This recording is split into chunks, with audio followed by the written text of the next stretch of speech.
इसके पिछले क्लास में हम लोग ग्रंथ के बारे में पढ़ रहे थे। हालांकि अभी ग्रंथ वाला टॉपिक कंप्लीट नहीं हुआ है, तो इस ग्रंथ वाले टॉपिक को कंप्लीट करने के बाद ही हम किसी और टॉपिक पर चर्चा करेंगे। फिलहाल हम देखते हैं कि पिछले क्लास में हम लोगों ने क्या क्या पढ़ा था। पिछले क्लास में हम लोग ग्रंथ के बारे में पढ़े थे।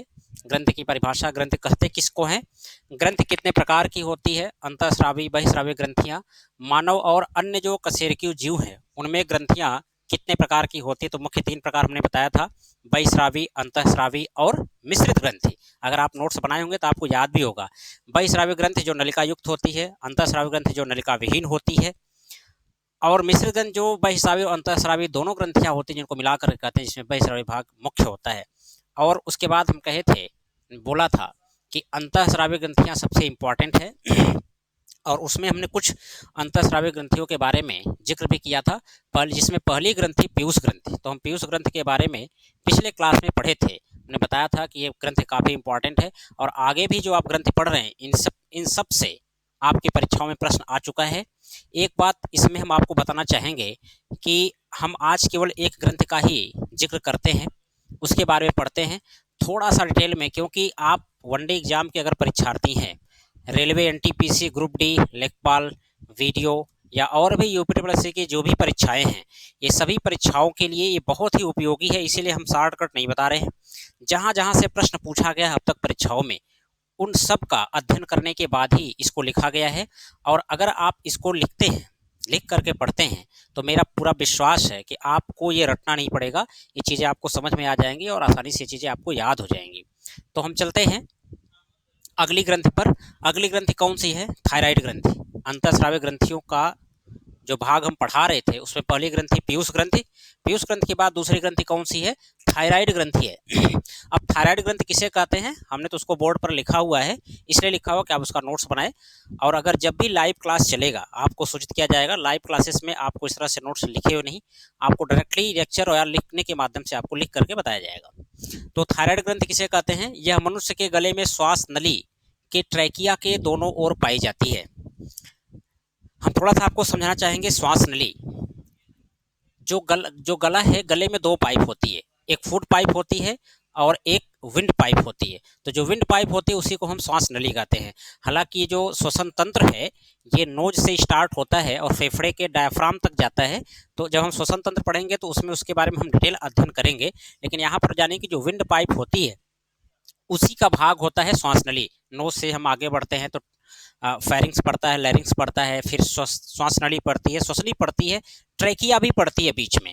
तो जो श्वास नली है, श्वास नली के ट्रैकिया के दोनों ओर ये थायराइड ग्रंथि पाई जाती है, जो यच के आकार की होती है। और इस ग्रंथि का रंग कैसा होता है? गुलाबी रंग की ग्रंथि होती है।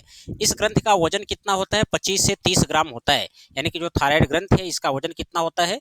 25 से 30 ग्राम होता है। मैं आपसे क्वेश्चन भी कर रहा हूं कि आप बताएंगे, कमेंट बॉक्स में जरूर आंसर देंगे कि पीयूष ग्रंथि का वजन कितना होता है। चलिए आगे चलते हैं। थायराइड ग्रंथि प्रतिदिन 140 माइक्रोग्राम, ये जो सिंबल बना हुआ है ये माइक्रोग्राम का सिंबल है। थायराइड ग्रंथि प्रतिदिन 140 माइक्रोग्राम आयोडीन ग्रहण करके 40 माइक्रोग्राम आयोडीन रक्त में मुक्त करती है।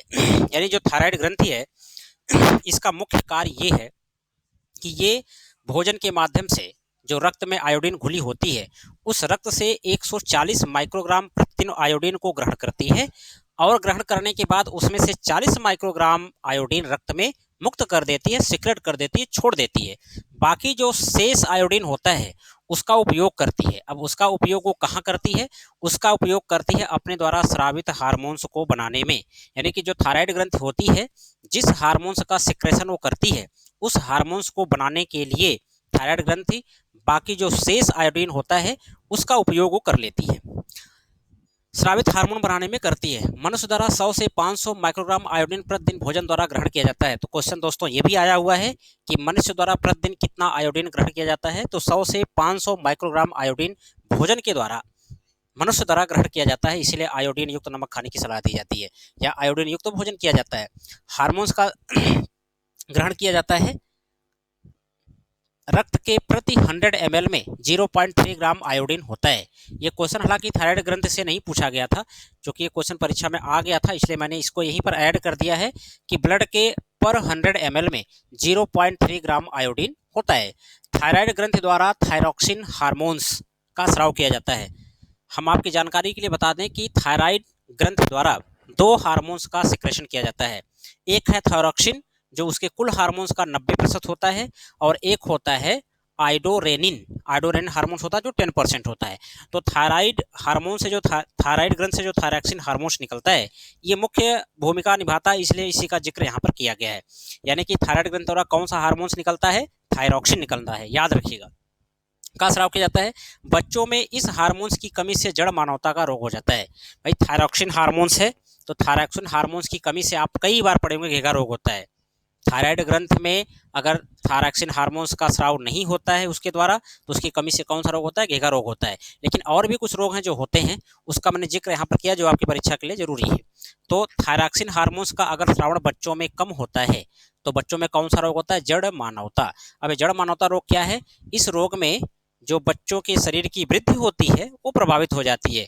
बच्चे बौने रह जाते हैं और उनका शरीर जो है मोटा हो जाता है, फूल जाता है, नहीं कि सूजन टाइप हो जाता है। इसी को हम कहते हैं जड़ मानवता रोग। यानी कि इस हार्मोन से बच्चों में कौन सा रोग होता है? जड़ मानवता का रोग होता है।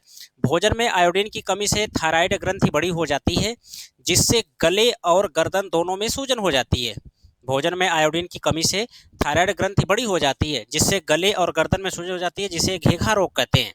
यहाँ पे हम केवल शॉर्ट में ये बता सकते थे कि थायराइड ग्रंथ से निकलने वाले थायरॉक्सिन हार्मोन्स की कमी से घेघा रोग होता है। लेकिन थोड़ा सा इसमें हमने जो भी मेरे पास जानकारी थी मैंने ऐड कर दिया कि जब ये थायरॉक्सिन हार्मोन्स कम होता है तो मनुष्य में क्या होता है, उसके गर्दन में सूजन आ जाती है, गले में भी सूजन आ जाती है। इस रोग को हम क्या कहते हैं? घेघा रोग कहते हैं। किसकी कमी से होता है? थायरॉक्सिन हार्मोन्स की कमी से होता है।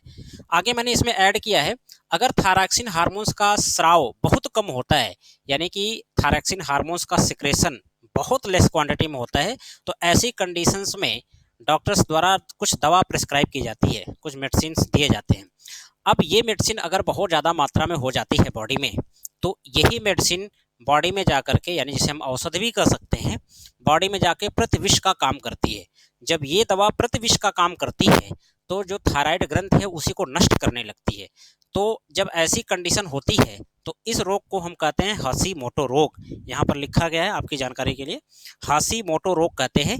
यानी कि वह कंडीशन जिसमें थायरॉक्सिन हार्मोन्स के कम स्राव होने से दी जाने वाली दवा प्रतिविष का कार्य करती है, तो इसमें थायराइड ग्रंथि नष्ट होने लगती है, और इस रोग को हम कहते हैं हाशिमोटो रोग, या इसे कहते हैं थायराइड ग्रंथ की आत्महत्या। इसे थायराइड ग्रंथ की आत्महत्या भी कहते हैं, इसे हाशिमोटो रोग भी कहते हैं। यानी कि हम लोग पढ़े कि थायरॉक्सिन हार्मोन के निकलने से कौन कौन से रोग होता है। पहला रोग बच्चों में जड़ मानवता का रोग, दूसरा कौन सा रोग? घेघा रोग, तीसरा कौन सा रोग? हाशिमोटो रोग। ये तीन जो बहुत मेजर डिसीज हैं due to deficit of thyroxine hormones, आपके बॉडी में ये सारे डिसीज हो जाते हैं इस हार्मोन्स की कमी से।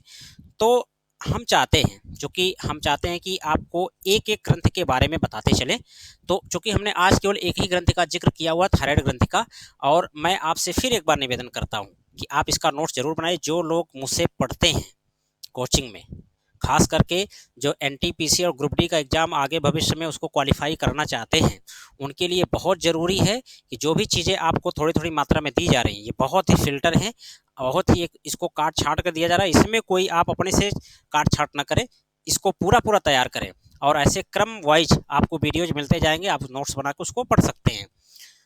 अब जैसे करंट का क्वेश्चन है आजकल जो बहुत ज़्यादा ट्रोल हो रहा है, ट्रोल होने का मतलब उसको नेगेटिव ना ले, पॉजिटिव में ले, कि भारत के किसी केंद्रीय मंत्री को डब्ल्यूएचओ का चेयरमैन नियुक्त किया गया, ऐसा न्यूज में आ रहा है। तो जो भारत के केंद्रीय स्वास्थ्य मंत्री हैं डॉक्टर हर्षवर्धन सिंह राठौर, उन्हें डब्ल्यूएचओ का चेयरमैन नियुक्त किया गया है, यानी कि डब्ल्यूएचओ का अध्यक्ष नियुक्त किया गया है।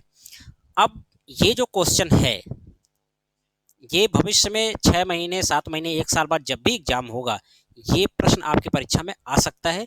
95% चांसेस हैं, तो इस पर आप ध्यान देंगे।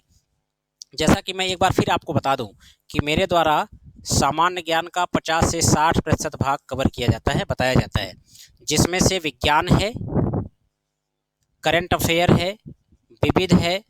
विविध में क्या आ जाएगा? कृषि प्रौद्योगिकी आ जाएगा, इसमें यूपी स्पेशल है, जो उत्तर प्रदेश सामान्य ज्ञान है, इसका भी मैं एक वीडियो बनाऊंगा, जल्दी बनाऊंगा, जिसमें जनसंख्या और नगरीकरण होगा, जो लेखपाल वगैरह परीक्षाओं में ज़्यादा पूछे जाते हैं। ऐसे सीक्वेंस में आपको अलग अलग वीडियोज उत्तर प्रदेश सामान्य ज्ञान के, विविध के, विज्ञान के और आवश्यकता पड़ी तो करंट अफेयर्स के, जैसा कि मैंने आज आपको एक चीज़ इंपॉर्टेंट बताया, ये सारी वीडियोज आपको मिलती रहेंगी।